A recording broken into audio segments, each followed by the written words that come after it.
En juin 2021, accrochez-vous, les Russes ont réussi à ramener à la vie un petit animal nommé le rotifère. Il s'agit d'un minuscule ver qui a été emprisonné depuis 24 000 ans. 24 000 ans dans le permafrost sibérien. Petit, mais pas microscopique, car il mesurait un demi-millimètre. Donc visible à l'œil nu. Pas énorme, mais visible à l'œil nu.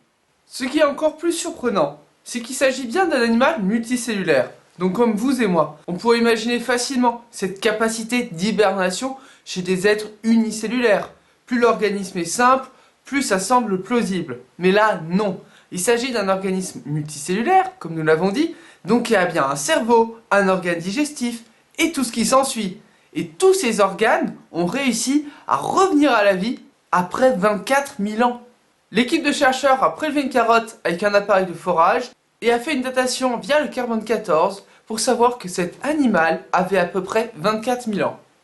Ce cas n'est pas non plus unique. On connaissait déjà des records de longévité chez certaines plantes ou chez des nématodes. C'est des petits vers. Et chez des nématodes, justement, on a observé une résurrection après 30 000 ans.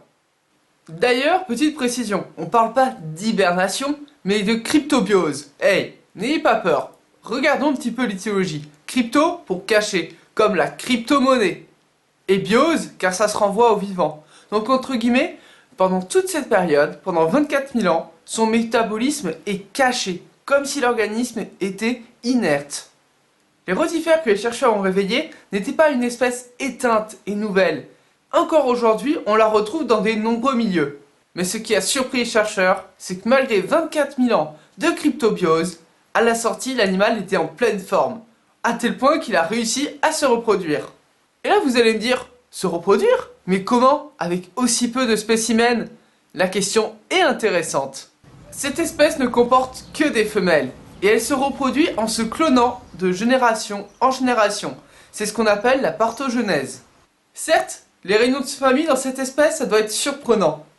Mais ce mécanisme de parthogenèse n'est pas unique. Par exemple, une femelle requin qui était seule dans un aquarium en Australie a donné naissance à 4 individus. Elle n'avait jamais vu de mâle, elle s'est juste reproduite par ce mécanisme. Mais au fait, avec tout ce qu'on vient de dire, une question se pose.